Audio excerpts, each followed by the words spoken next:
Hey guys, I'm Hunter March, and I'm this week's Man of the Hour. We talked about a lot. If you're looking for a real jokey time, listen to the first half. If you want things to get a little deeper, oh man, boy, does it. Enjoy the show. Hey everybody, this is Hunter March. Hi. His last name is the third month of the calendar year, but he's also a co-host on Nightly Pop on E, and for a long time has been hosting and being in front of a camera and speaking to a lot of audiences on Netflix, on YouTube, on linear, on digital. You're doing all of it, and you're the perfect guest who have come the week of my birthday, which is in March. And I was like, wait, Hunter's on like the week of the 21st. This is amazing. And now, so anyway, I'm gonna shut the hell up. I've watched you. We've had a lot of fans that have talked a lot about you, but in the grand scheme of what you're currently doing, I kind of just wanted to get a pulse check as to like what's keeping you busy. Because I remember in the pandemic, you were one of the first ones, at least that were hosts of a TV show that was like also doing stuff on Instagram Live and making people laugh like through your comedy stuff and giving away $5 to people who tuned in. I just remember all these things happening on Instagram, and then back in studio, I'm like, wait, now I just see him at 11:30 at night. But what's keeping you busy, pal? Well, oh man, quite an intro. Well, thank you for having me. And I'm the fact that there are people who I don't know talking about me to you, your audience, and everything. That's very flattering, and I appreciate all of it.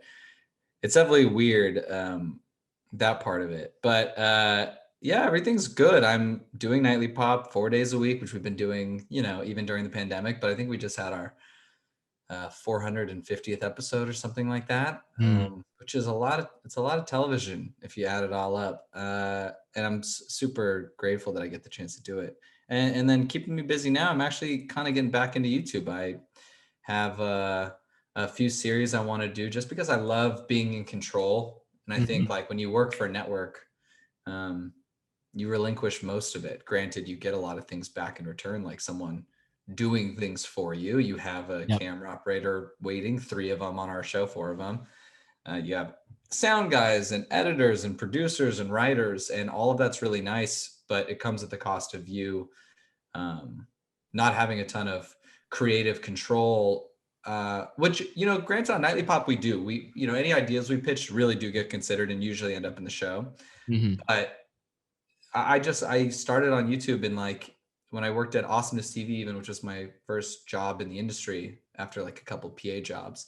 I was an intern there, and I would go to the CEO of the company, who is now, I think, running Paramount. I mean, he's a big deal, but at the time I'd be like, hey, I want to shoot a video behind the scenes of like one of your existing shows. This is my idea.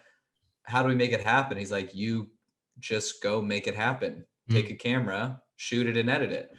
And so that's kind of how I grew up, was like this idea of like, oh, just do it. And I really want to get back to that. So I'm doing a dating show on my YouTube channel, and I might start another podcast to kind of go along with my podcast with Paris, and different idea, but Mm. another podcast. And yeah, doing some painting stuff, doing some cooking stuff, all stuff that like I like doing regardless. And I might as well make really good content out of it to make people happy. Is that a long enough answer for you? You want me to just go the whole hour with it? You can go the whole hour with it. Hunter, I mean, and then you look at that, that's interesting you bring that up. I wouldn't take you as someone who like bites out all these different things and then at the end of all that say, well, these are just all the things that I like to do. And then I remember you were on Netflix's Sugar Rush as the host, and there was many moments where it's not often a host can then take something like food. I'm sure you're passionate about food. You guys are you and Scott used to do skillet cookings. I would see on his Instagram story, and so I take you as Yeah. someone who at least likes to cook to some degree, and then you get to host a show that has like food elements to it, which is cool. But with all of that said, now I mean, it sounds like you have a lot of working projects, but then it comes down to just doing it, which I think is cool, right? Away from the Nike slogan, I think a lot of times Yeah. people often just say like, yeah, you just have to try to do it, but there's a lot of reminiscence around it, and there's also a lot of hesitation too. So if you can speak to like any hesitation you might have had, go back to awesomeness for us though, if you don't mind, because I remember reading that you'd really been fetching coffee for only a couple days before going off and pitching some segments, but because you had just Yeah. done it, that's what then led you to be like, all right, well, here's a piece of content that I had like clipped and, shot and edited, and then you gave it out to the team. And then from there became a producer. But thinking about how that all came to life, man, like how did you get yourself out of your own head enough to be like, I'm just going to freaking do it? Yeah, it's a good sounding story. And there was like a writer, I think that whole thing that you just reiterated is from a Fortune magazine article that was written because the guy was there to interview, again, my bosses who were brilliant, Joe Davola and Brian Robbins. But he just was talking to me downstairs while I was shooting a little internet video and he was waiting to talk to the bosses. And then I got the whole top of this Fortune magazine article. It was all about my start to the company. It was his way of kind of using a little storytelling device to get into the whole company as a whole. And it was fun. Like I loved Awesomeness so much because of that creative control. But then you start wanting things like, I did it for 7 years. I think I was at Awesomeness. And so a few years in, you start going, well, this is great, because every year, like I got a salary and I had health insurance. And so the first year I was like, Mom, can you believe it? I've made it. I'm making just above minimum wage every year. Can you believe it, Mother? And then the following year, they gave me like a really nice bump, like a 25-30% bump because, I'd been really grinding. And I told my mom, I was like, Mom, this is amazing. I'm maybe the richest human on the planet. Again, making not enough to own a home in LA or rent.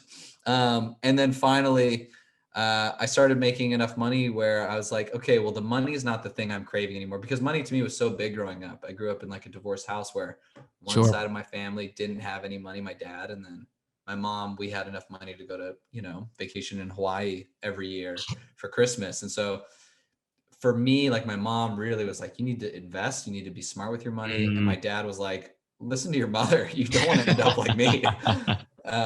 And so for me, the money thing was it was always a big drive, but also it was a hindrance, especially in these last few years, because you start kind of basing your success off of your financial gain. And I definitely put like my own happiness to the side in this expedition to find more wealth. And it was really like hard to see and catch myself. But then when I did, and I realized like, okay, I've put enough away where I have a cushion, right? And I think a lot of people don't realize this. A lot of people don't have a cushion, but sometimes you get a cushion and you still only focus on the money. And the cushion could be 5,000 in the bank. It could be 1,000 in the bank. It could be $200,000 in the bank. It doesn't matter. But as long as you have enough to live and pursue something you love for a little bit, and it's not going to take away your home, take away food off the table for you or your family, like sometimes people need to build that cushion first, but I had it for a little while and I was still just not doing things I was creatively passionate about. And so over this last like 6 months, I decided like, okay, if I really want to get back on YouTube, which is something I've been telling myself for literally 3-4 years, it's hard too, because again, you go from having someone ask you in the morning what you want to eat before sending into the producer to talk to you about what's going to happen in the show. And then there's a beautiful lunch on a truck, depending on what show you're on. It's like amazing. And then you go home and you're like, okay, now I have to set up my own camera. All the things I used to do, I have to set up my own camera, make sure the audio works. If it doesn't work, I have to reshoot the whole thing, edit it all, which takes 2 days the way I edit minimum for like a simple video. Could take 2 weeks to edit a complex one. And I just don't have that time anymore. So I was like, all right, if I'm going to do the YouTube thing, I need to invest money in it so that I have the help so I can still do my full-time job of Nightly Pop and not let that be affected at all. Cause I do a lot of writing in the morning for that show. Afterwards, we help with social and we come up with content. So I was like, I need to hire somebody. So I just now hired someone like 25-30 hours a week. And it's a young guy just helping me like literally shoot and edit, put out as much content as possible and start seeing, all right, where are these avenues going to take us? Because one thing that I loved about YouTube and one thing I loved about Awesomeness is I did a show called Third Wheel for them, which was just a YouTube show. We would shoot 4 episodes in a day and then we would have them on YouTube once a week. It was a month's worth of content you shot in a day. Yep. And I was like, oh, that's a good amount of content for one day of shooting. And then they sold that content to Verizon's Go90, which was this like secondary platform for a large amount of money. All this content, these 10-minute episodes We had probably 100 by that point, or we guaranteed them 100. Mm. Then we only licensed it to them for a year. Then we got it back. And then Awesomeness then sold that same content to the UK and to Canada for television, where they just mashed up 2 episodes together. So now we're on air in these other countries, and we didn't get paid anymore, me and the other host, Lauren Elizabeth. But we were stoked. We didn't care. We were young. It was fine. But it wasn't until I, again, started realizing like, oh, that is the beauty of content that not a lot of influencers know how to use their content for. They think of it, it's like, it's just a YouTube video. But what they don't realize is that content could be repackaged a dozen times, you know? And so as I go into this YouTube thing, it's not as much to create a YouTube channel. It's to build a brand and build a production company that in the next year or so is not going to do anything necessarily to change my life. But the goal is 5 years from now, it's its own little empire that I get to just focus on and be creative in. And it pays me enough that I get to hire the people to do all the hard stuff. I get to just do the fun part about being funny and writing and working with people I love. So that's kind of the goal now. And obviously I love Nightly Pop. So making Nightly Pop as successful as possible, all while we're still just absolutely rolling. Yeah. Well, making Nightly Pop, right? Wait, exactly. You've said so many things here, and this is why I hate looking at this run of show with like questions I would have went into, because it would be so stupid to be like, oh, let's move on. Let's segue. Absolutely the fuck not. You said so many incredible things there in the last like 3 minutes that kind of show us, or at least have like, if you're tuning in right now, first of all, I did not thank you for clicking on this show when you could have chose millions of other podcasts out there. The other thing is, if you're listening closely, you would have heard him. And as Hunter has literally talked about not only having a full-time job, kicking off this exciting new venture with your YouTube show, having to hire someone else. And I don't even want to think about the time that goes into all of that, my friend. But then I do want to ask you, when you think of now creating something that you can own, and this is for anyone who's got a full-time job and you want to do another brand, right? Or you want to launch another company, you want to launch another type of, pretty much another version of what you want to do professionally. So my question for you, Hunter, is like, as you start thinking about this channel and the brand that's going to come with it, like you had said, 5-year plan, let's call it that for what it is. And you're going to build this empire, and you will. Why? So why isn't Nightly Pop enough? Why wasn't Awesomeness? You've done all these incredible things, but there's something more that you're wanting out of what you're about to build for yourself. But why? I mean, I think if you've been in this industry for any extended period of time, you know that nothing lasts forever. Just being on Sugar Rush. I did a TV show before Sugar Rush. My first TV show ever was called Emo Genius. It was Game Show Network. It was greenlit for 40 episodes. And I lucked my way into skipping the audition, skipping the callbacks, and I just got to test for it against like 8 other people. And I luckily got it. And when I got it, I thought, wow, my life is changed forever. Just like I thought when I got my first salary, and then I got $50,000 a year, and I was like, my life's changed forever. You quickly realize that your life's not changed forever with any opportunity, because that opportunity comes and goes in this industry, especially. So like when I got the Game Show Network, I thought, okay, well, this is TV now. Now I'm a TV host, and I'll just continue getting TV work. And this show will go on forever, because a lot of Game Show Networks were like on their 10th season, 12th season. My show lasted that 140 episode season. And then you realize, well, the Game Show Network audience is older. I think they were like, 40 to 60-year-old demographic. And then we had a show about emojis. It didn't click. It was fun to do. It was great. But then when they said, hey, we're not getting picked up, I was devastated. I was like, that sucks. Then I told myself, all right, well, I really want it. Because I would tell my friends, hey, you're going to watch Emo Genius tonight? We're going to do like a viewing party. They'd be like, we don't have cable. I'd be like, oh my God. Yeah. So then I kept telling myself, I really want to do a show on a streaming platform, because all my friends had Hulu, Netflix, everything. And then Netflix called, and Magical Elves, and they're like, hey, we're looking for a host for Sugar Rush. And I said, well, I'll definitely come meet. I'm gluten intolerant, but I won't tell you guys that until season 2. And I ended up getting that. And when I got Sugar Rush again, it was the greatest thing in the world. I thought to myself, how cool is this? It was an amazing opportunity to work with one of the best brands in the entire industry, production brands, Magical Elves, and Netflix. Again, one of the best brands in the entire industry. Yeah. But we shot for 2 weeks a year, and then we were done. And again, great opportunity. I learned so much. It definitely helped build that financial cushion for me. but then I would go back to Awesomeness, where I was making digital videos when I wasn't shooting Sugar Rush. And it felt like this weird, it's like when people are in like Division 1 or like a minor league baseball, but then they go work at a restaurant at night. Yeah. It's kind of what it felt like, where I was like, oh, I'm going back to like my day job now. I really wish I could do television full time. Mm-hmm. And I don't know if manifesting is real, but I thought about Netflix. I got Netflix. I thought about a show.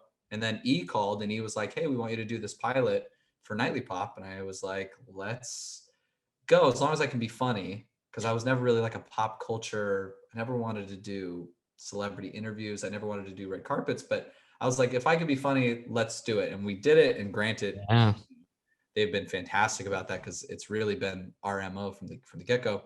And I got that, and it was just like everything kind of fell into place. But now with the YouTube stuff, it's like I don't know how long any, like, Sugar Rush went away. I will hope Nightly Pop goes forever, but there's a chance that one day it goes away, and I don't want to be left standing there with my hands in my pockets waiting for somebody else to give me a job.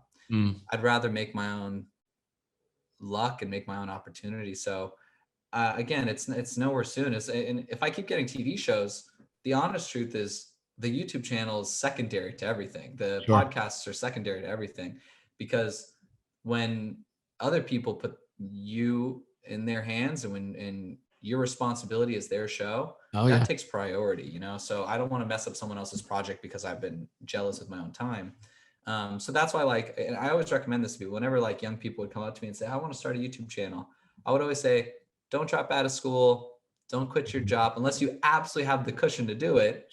Do it on the side. See if you can manage to do it on the side. Because if you can't manage to do it on the side, if you're only working 40 hours a week and you can't manage to do a side project, you probably aren't going to be able to do it when you don't have that 40-hour week job. That's true. Like if it's really, because it has to be your passion. If it's not your passion, as soon as things get a little rough, you're not going to do it anymore. You're going to stop. It's just how life is, like you have to love something enough that when it gets really hard is when you put your head down and you almost love it the most. You're like, all right, this is tough right now, but I know what I want to do. I know what I want to accomplish. And it's just a road bump. Yeah. I said a lot. Oh man, good luck siphoning through that. No, we're taped to live, dude. Just like you would be on air. This is all gonna. Oh, really? Kidding? I don't want to cut through an hour worth of audio footage. It's harder to do when you don't see the video. No, I'm kidding. I always ask the guests, I'm like, hey, did you say anything that you want me to cut out? So I'll ask you that at the end. Hunter. Okay, so then tell us, if you don't mind now, like, was there one of those hard, like, down under moments where you were like, holy shit, I really love this, so I'm just going to keep going? I've been really lucky in my career in that there haven't been a lot of moments. My career has been a very slow, steady climb. There hasn't been that like skyrocket in the fall right afterwards. It's, I worked doing all of this I've been doing hosting for like a decade. So I don't really look at where I am now and think like, oh, this is impressive or this is like insane, because I've just seen it happen so slowly. But the other day I got a text from one of my friends, a girlfriend who was on set, and she said she was talking to this young kid on like a Disney show or something. And the kid was a young host, or he wanted to be a host. Yeah. And she's like, they were talking and he said he liked Awesomeness TV. And she's like, oh, I used to work at Awesomeness TV. And then she said, because she knew that I was a host, she goes, do you know Hunter March? And then the kid goes, yeah, a lot of people say I'm the young Hunter March. And then she told me that, and I was like, oh, that's the greatest thing I've ever heard. Because I think for me, I never look at like, oh, hold on. Cut that part out. For me, I never look at what I've accomplished in that kind of larger effect on others. It's always just like, you get stuck in your own bubble. You're in your own lane. And again, I had my own motives behind everything I was doing, which was to take care of my family and to do all this stuff. So it's nice. It's really nice sometimes to be reminded like, oh, what you're doing is not just selfish to make you happy, to make it so that people laugh at your jokes. It's like, oh, you are making people's days better, which I used to like think, I did used to be really hard on myself. I'm like, what I'm doing is so selfish. Like what I'm doing is like, I get to play for fun every day and I'm so lucky, but like, I'm not changing people's lives by any means. And then that led to existential crisis. But it is little moments like that, or like when someone says, hey, my daughter loves Sugar Rush, can you send a video? And then I send it and they send me the video back of them freaking out. Like you don't really realize you have that sort of impact sometimes. And even when you've got 1,000 subscribers on YouTube, Yeah. you have that, you could have that impact on somebody. And Mm-hmm. so it does, that's another thing that reignites that flame of like, all right, it's getting hard, whether it's, you know, money's running thin, you know, because like as I hire this guy, I'm watching my cushion go away. But, you know, luckily I saved enough to know that I could have someone work with me for 3 to 6 months. And worst comes to worst, if it doesn't, nothing happens, at least I'll have a lot of content and a lot of opportunities to try and sell some stuff, some projects down the line to show people and be like, hey, look at this, bring it to Nightly Pop. Say, hey, Nightly Pop, do you want to do some content like this? You know, I did the pilot for you for free. Yeah. Damn, dude, that slow progression you mentioned there, that's a real one. I don't think I've heard that in a long time. Usually it is the ebbs and flows, and that's what it is. Peaks, valleys, ebbs, flows. That's my career. And then for you, that slow progression is really nice to hear, because I mean, I'll think anybody who's tuning in now could even relate to that sometimes, depending on like how you wrap your perspective around what you're wanting to accomplish. You know what I mean? It's also, would you agree, a slow progression could also be a really good reason not to get so overwhelmed with like not achieving something, or, you know, not getting stressed out about getting to a certain peak or moment, right, that you had envisioned for your career.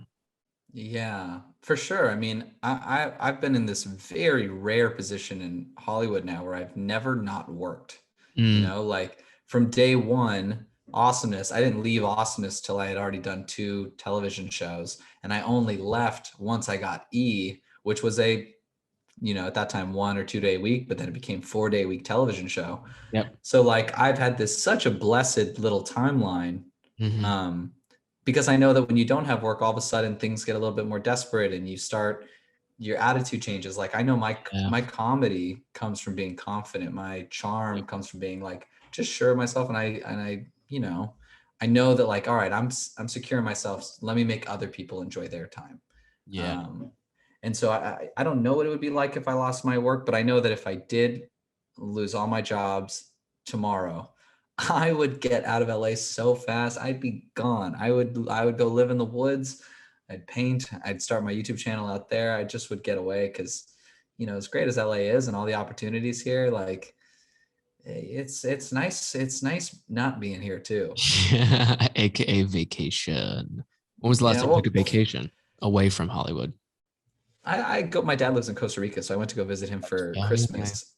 And that was amazing. Like that was 10 needed days of seeing my dad and surfing every single day and playing paddle tennis on the beach. And those are nice, but what I'm looking for isn't really a vacation. It's like a whole, like, I'd love to just go live in the woods.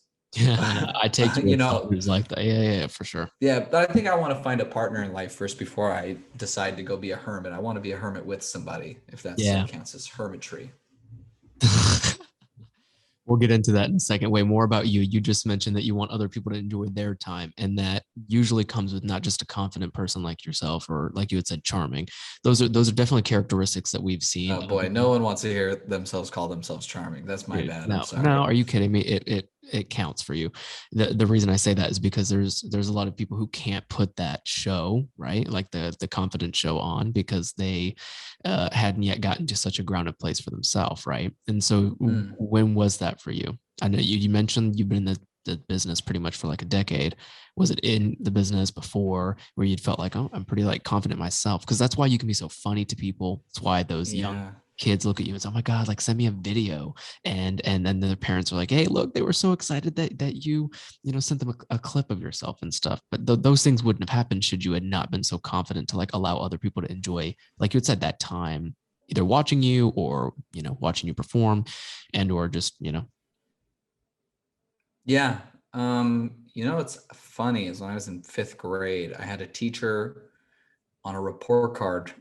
She's like, I would like to talk to your mother. It's like coming up to parent teacher day or something. So when she talked to my mom, she's like, I've never told any parent this, but your son might have too much confidence. Because when I was in like, elementary school, middle school, like I thought I was the greatest person. I thought I was the funniest, greatest person in the world. And I had no friends because of it, because I was like obnoxious to be around, because I was always trying to make people laugh and I just hadn't figured out comedy yet.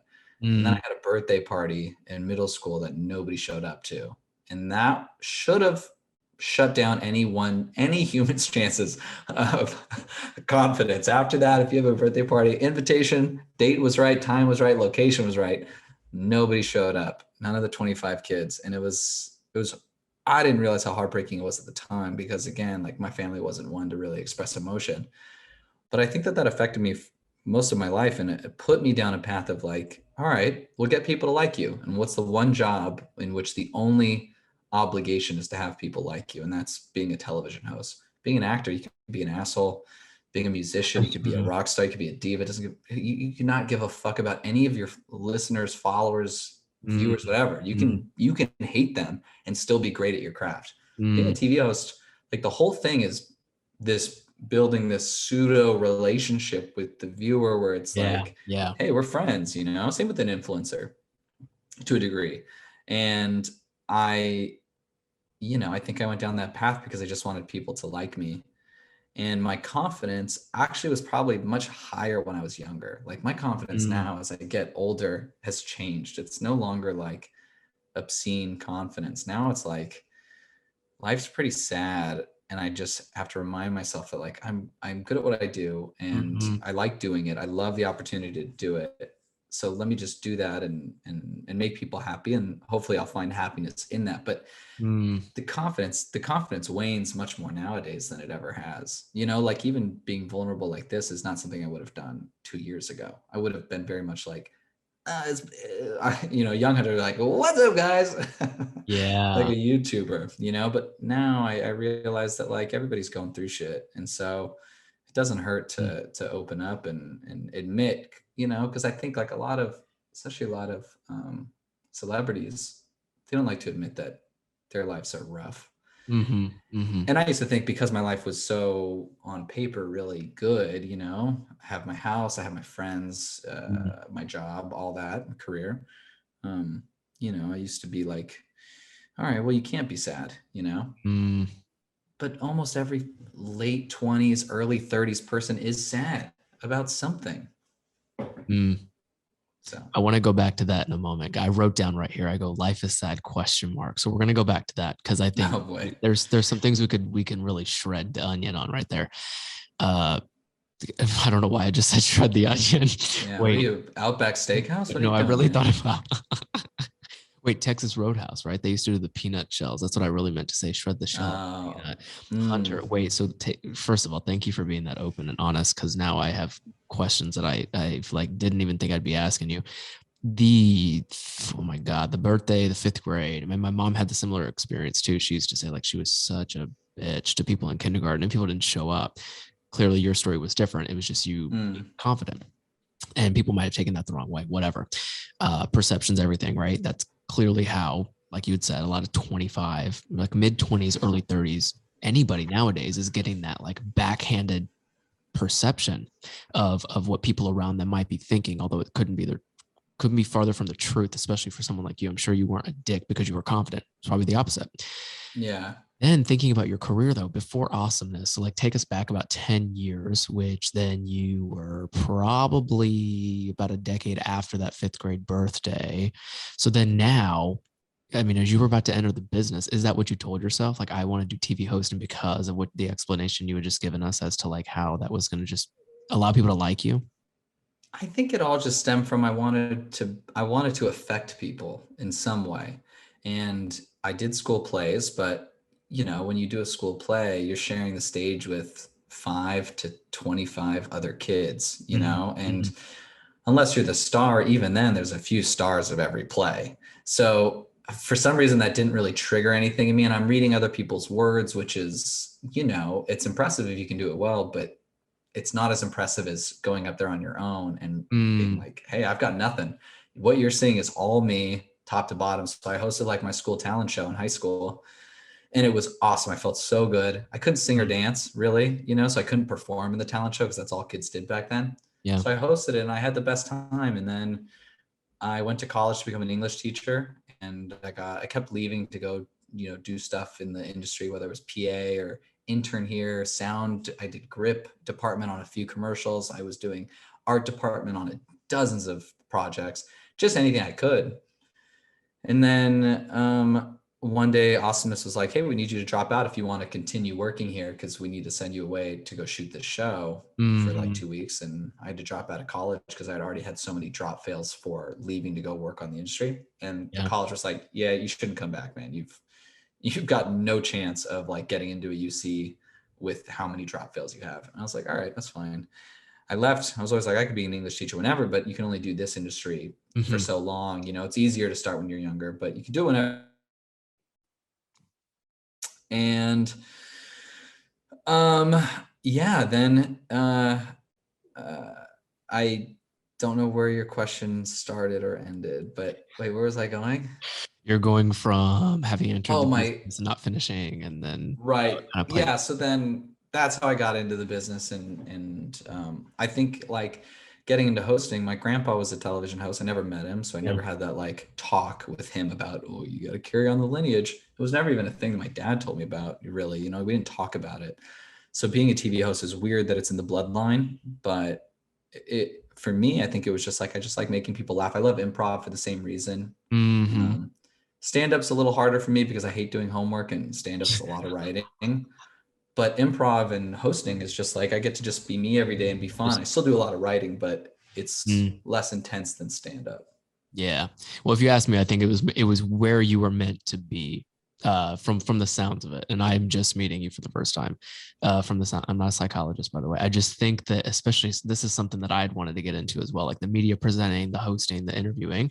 And as you get into it, your entry and the way that you've built this slow progression, as we'd called it, is really grounded in your personality, which is super, super dope, because not many people can say that, especially as TV talent. A lot of times, I mean, you look at, I always remember on Kathy Lee and Hoda Kathy Lee, John Cena had filled in one day, and I was like, all right, fine. There's no chance a Justin's going to make it on any other fucking set, because if you're dragging in celebrities to read off prompter, I was like, I got to go around the other end. I have to figure out how to get really good at interviewing, or getting really good at booking people on carpets and jumping the E line, right? So there's a lot of that. But anyway, too much about that. I want to go back with you for this Life is Sad. And I was going to say, we'll probably talk about that a little later anyway, but life is sad. But I've heard this a lot from people, especially in the past 2 years, Hunter, that I thought I was unique. That sucks. That or Jesus. But it's something that I think everybody's starting to realize, that there's a lot of sadness. I had heard this last night at a gala. Like, he was like, you can look at every day as a sad moment, or as an opportunity to like affect people in a positive way, something along those lines. The person that was giving a speech had said that. And I wanted to bring it up today, now that you had mentioned life being a little bit sad, maybe not for yourself, but from probably why you continue to do what you do, is to really figure out, wait, how can we make it a little less sad? So more on that, do you feel like there is somewhat of a small responsibility there, as a person who has over 200,000 followers on social, who's on 4 days a week at 11:30, people are always watching your reruns, your Netflix show, your Awesomeness TV channel, your current YouTube channel about to get launched. Like, there's a lot of Hunter out there in the world for people to enjoy. Jesus. Oh man, I don't like the sound of that. But yeah, I get what you're saying though. Right. I think, again, it's like you get stuck in your own little bubble, especially in this world where people tell you how great what you're doing is. Like, this podcast is just, for me, a total ego boost that it feels good that we want to. You can click play and listen, man. Thanks. I'll just go to sleep to the sound of it. But yeah, I mean, like, everything it's hard to separate what are the real moments of what you're doing, like what are genuine, and what are for, maybe your selfish desires or whatever, for your ego. And so for me, like, I'm lucky that, like, I always wanted to do charity work. I think, like, everybody always says, I want to go work with puppies. I'd like my charity work to be playing with puppies all day. And it's like, all right, well, good luck finding that job. Like, I think it's only when you start looking to do charity, you realize how hard it is to find a charity that you can work for that matches your schedule, because everybody wants to work right after they're done working, or on Saturday mornings. And it's like, everybody wants to work those things. Nobody wants to work, 7 a.m. on Wednesdays, but those are the opportunities that are there. Yeah. And so as I was looking like, where can I do, I want to do something. I had a coworker from when I worked at Starbucks when I was a kid who started working with a company called Ability First, or a program called Ability First. And it's a great program. Let me actually pull up their thing, because I never want to butcher it. Like what their actual Ability First. Oh, where is it? Yeah, cut this part out.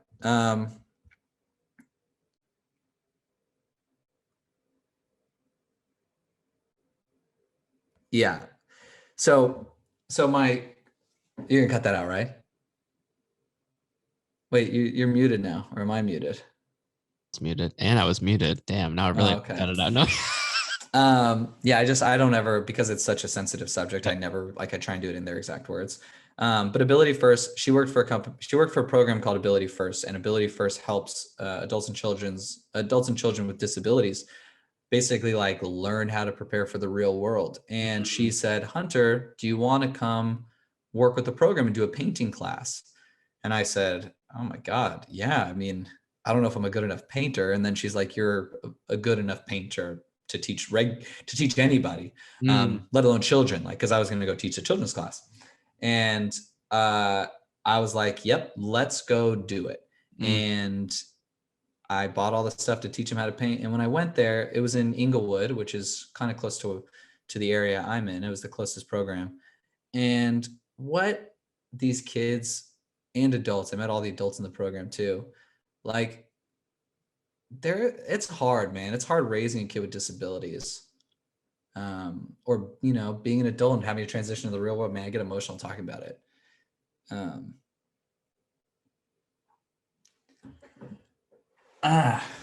Hold on. I'm gonna go off camera. I don't want to be sad on camera. No, you're good, man. So when I went to teach this program, I mean, I was like the whole day, like fully emotional. Like, I wasn't showing it because I didn't want it to be like at the forefront of this fun painting day. But like when I left there, I was just like, wow, man, like the fact that I got to bring so much joy to them for that little bit of time was so special.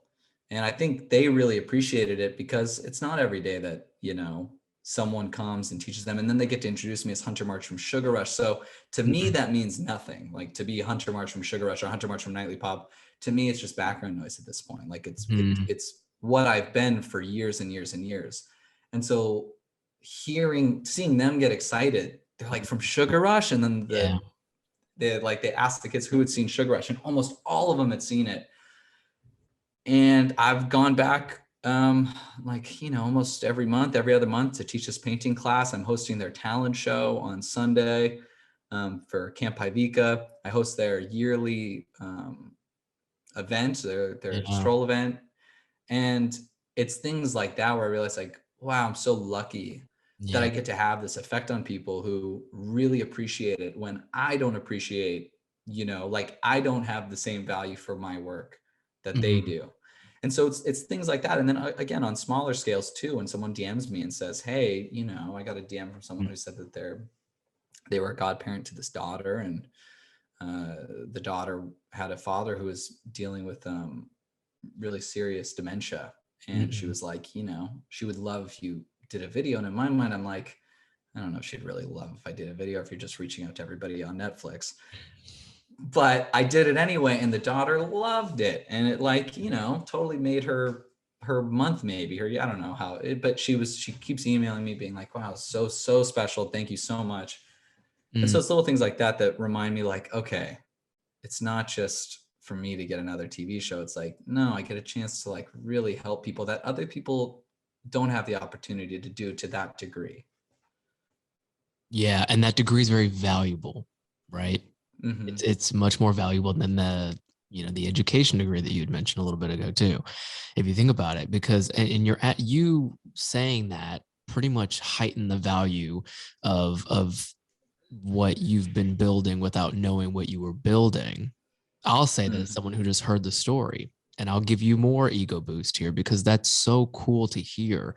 You hear it from anybody who has like any form of influence or profile that's influential, that it's not until you can connect the dots behind you and say, holy shit, that's exactly what someone was looking at when I mean, JLo did it on Jimmy Fallon the other night. She was like, oh, I was watching, I hadn't been on my actual tour until recently. And someone held up a sign, I've been waiting 15 years to tell you, you're the reason I'm the woman I am today. She started crying, similar to the Mm. emotions you felt when you went to to the kids.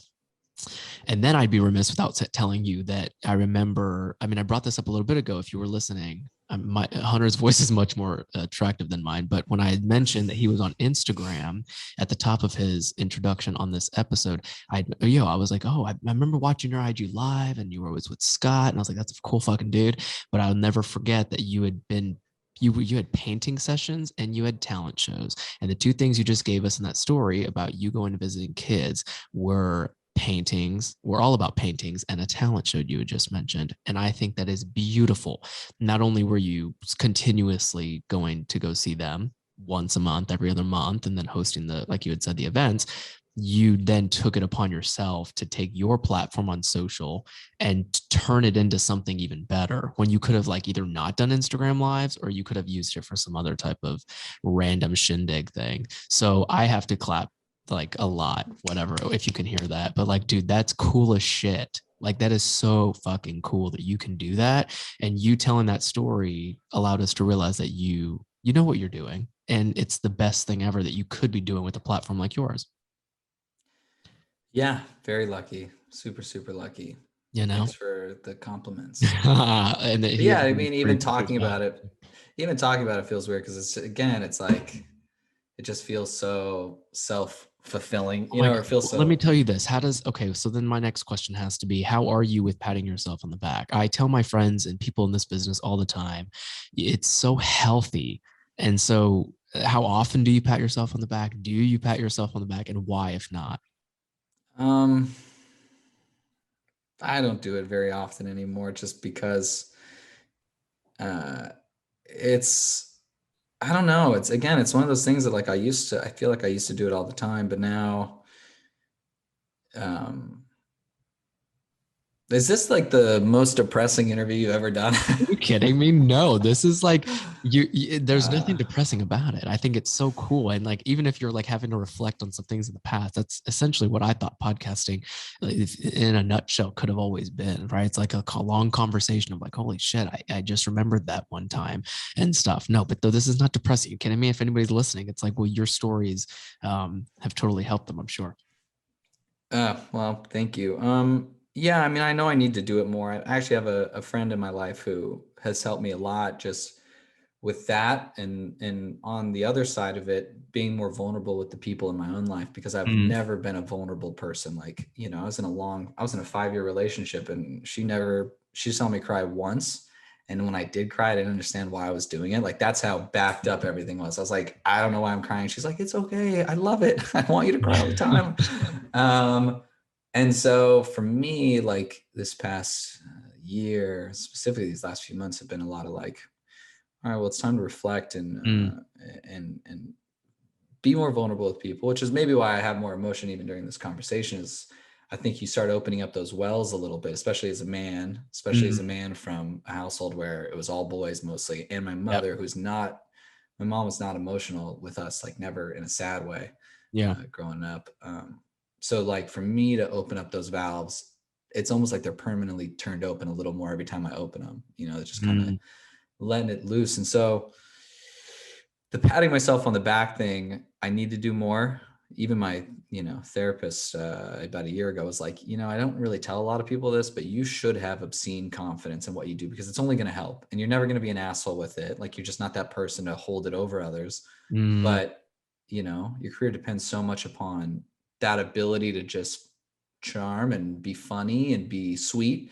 And a lot of that comes from you being so sure of yourself. And then he was like, and you have every reason to be confident, like everything in your life is what you've kind of envisioned. And even if it wasn't, like even if all that went away, you're still a great person. Yep. And in my mind, the first thing I thought was, I don't know about that. And he goes, that's the problem. You need to, so there's definitely that lack of like personal appreciation, or that lack of pat on the back. But, I'm working on it slowly but surely. I'd also take you as someone who probably cheerleads other folks on to kind of fill that void as well. I mean, and I would only imagine like everything you had just said kind of relates to years past when you may have felt like you were overconfident. So it's like, well, let me scale back. And then as you scale back, people are, no, come forward. We want you to be, the hunter that everybody loves. And I think that's cool as shit too. And then you'd mentioned like the importance of men opening up in that sense too, especially straight men and guys that grow up in like male dominated households or continue to be around like strong sports and all that good shit. And it's a continued conversation. I know Justin Baldoni recently launched a podcast called Man Enough, and that was super impactful because then you start to understand how the male brain does work in the emotional sense. And unless you talk about it, and that's what I tell people, I'm like, podcasting's a little bit therapeutic, to be honest. Like hearing your story was very therapeutic. I'm like, damn, I can really see what my mom was talking about. Cause like similar situations, right? Bring people closer together, which is the perfect reason to do conversations like this. But as you're thinking about like mental health in relation to the man now, right? As the man of the hour on this particular show, I mean, there's like so much there to even think about. But if you can put it in simple terms as to like the benefits, be it your therapist a year ago or conversations you have with Scott, I'm sure you guys have talked about something, or any of your buddies or your girlfriends and people in your life, how is kind of opening those valves that you had said, even if it was like a permanent opening of the valve, how was that, positively turned into something? It was hard. It was really hard. Like I think I had been dealing with closed valves for a long time. Like when I was younger, again, when you're in your early 20s and things are going well and all you care about is this one thing, which was Yep. success financially, career, all that. And I was getting it. Eventually, you get those things. And that's when you have to sit with just yourself. There's no more goals distracting you. There's no more overarching themes of your life where you're like, I got to become a TV host. Once you become a TV host, then what? Then who are you without this goal? Because being a TV host isn't a person, that's a career.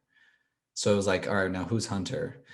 And it was really hard for a little while. I was really, really sad just in general. And the person that I was talking to, my friend, my female friend, she was like, yeah, you need to stop putting others first and put yourself first for a little bit. Yeah. And once I did that, it definitely changed my perspective on everything. And granted, I still prioritize, making other people happy, but with a huge emphasis on like just being aware of my own mental health. And, cause like I was talking to her, she's like, if you could cry to somebody, who would you cry to? Yeah. Like if you were sad, who would you call to cry? And I was like, nobody. She's like, what about your brother? And I was like, no, that's like bottom of the list. There's so much, either there's too much history there, probably. There's too much history. Maybe there's too much judgment, true or not. That's how I feel. Same with my mother, same with my father. And then she's like, what about friends? And I was like, I'm mostly friends with guys, or I work with the females that I'm friends with. Yeah. So there's this like weird boundary there where I don't want to cry in front of a coworker.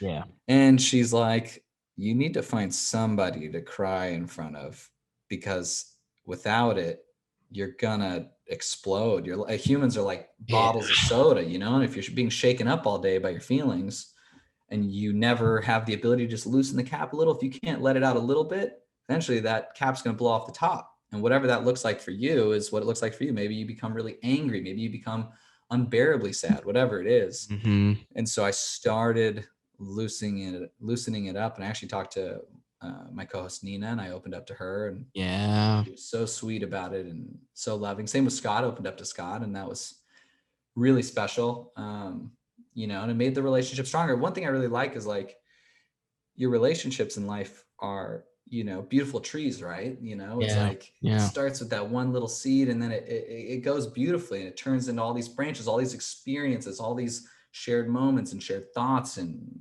all that. But if you're never vulnerable with the person, the roots never go.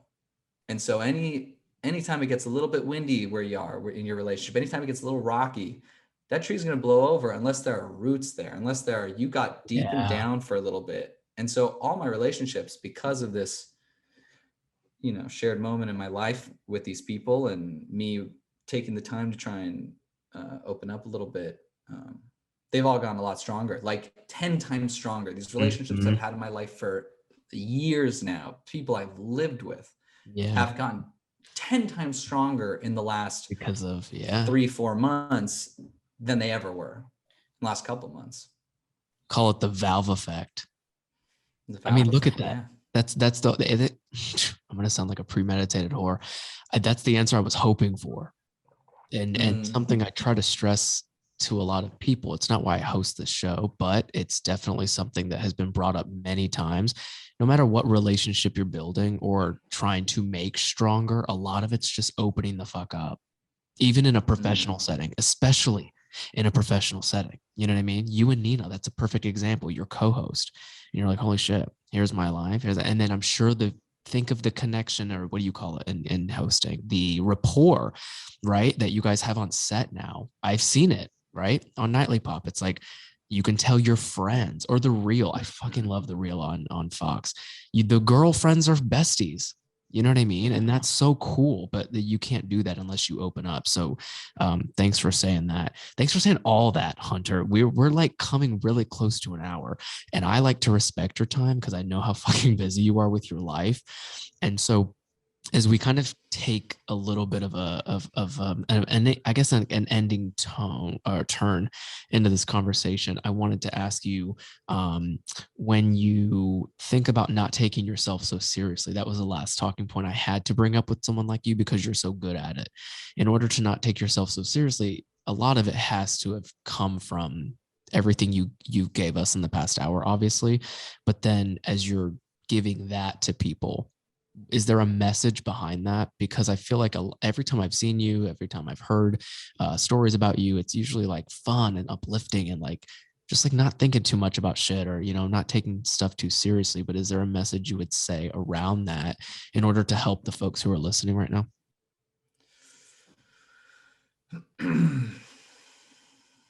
um, yeah. Uh,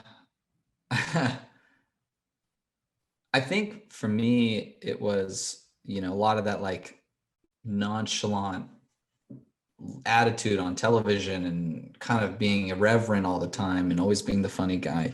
Mm-hmm. Unfortunately came from all those other insecurities, of just wanting people to like me. And so now that I'm trying to turn that off, I've had to rebalance it so that Mm-hmm. I'm still that guy, but it's from a place of secureness and emotional health and all that. And I think for me, like, not being serious is a luxury. Like, to be able to joke around and to be able to have fun, especially in a place that's as intense as a television set where there's cameras and people expecting you to be on all that. It's definitely a luxury. And I think I'm just very lucky that I get the opportunity to be funny. Like, Mm-hmm. again, it's rare that you get to do this for a living, and it's even more rare that you have an effect on somebody. So I think the not being serious stuff is one of the greatest things you can be. If you can turn off for a little bit from the serious shit in your life, which everybody's dealing with, Yep. whether that's by dealing with it or just wanting to turn your brain off for a little bit and watch something you love or be funny with somebody, go out and have a good time. I think we all, you really need those moments in your life, Mm. and I think I'm, again, super lucky that I get to do it regularly every day and have fun and be an absolute jackass on television. Um, so yeah, that's my tip for being less serious is just realize that I like when people say like everybody's worried about what other people think, but rarely are what other people thinking about is you. Rarely. They're Mm. worried about Yeah, themselves. I've heard that several times. Yeah, I mean, it just do what you can. And also, I was not funny for a long time, and then I got funny. Mm. Ed Sheeran was a bad singer for a long time, and then he Yeah, became yeah, a yeah. good singer.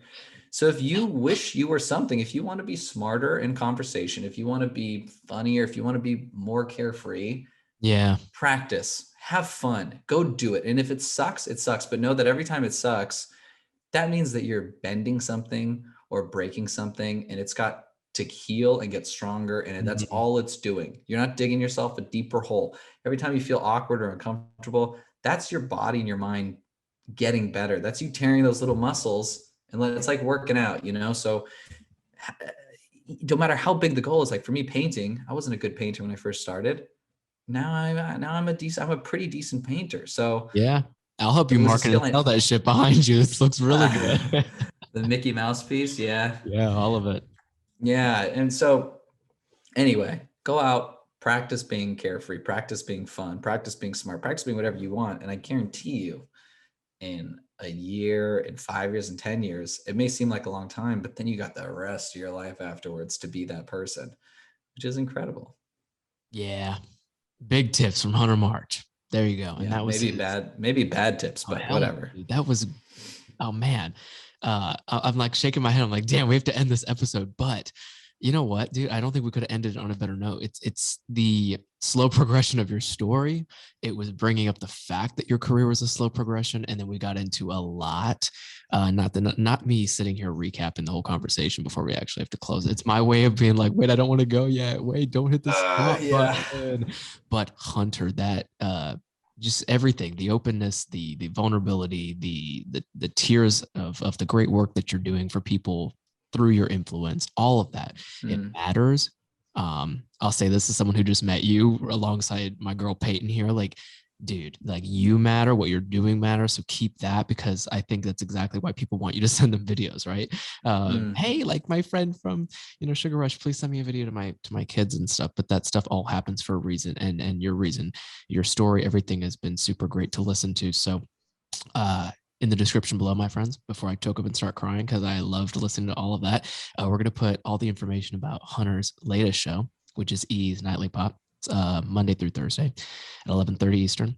And then also all of the links to his social. He's at Hunter March. It's super simple. I can't get Justin Crawford, but he got Hunter March. So and yeah, we'll put links to all the other stuff that he's hosting, dude, and stay in touch so we can continue to put your great word and projects out there too. But for saying yes, Thank trust me you. with this conversation, and dude, this was incredible. So thank you. Thank you for having me. It was fun. Again, I'm gonna ask Peyton after this, who's on this call, should we just scrap the entire thing and not post it? What did I make? Did I make working for E sound too sad? But yeah, thanks, man. It's been a pleasure talking to you. I'm glad I got this chance to open up. Yeah, man. And especially towards the end, I loved all of that. So if you were tuning in this entire time, thank you for being here, and we will catch you guys again very soon.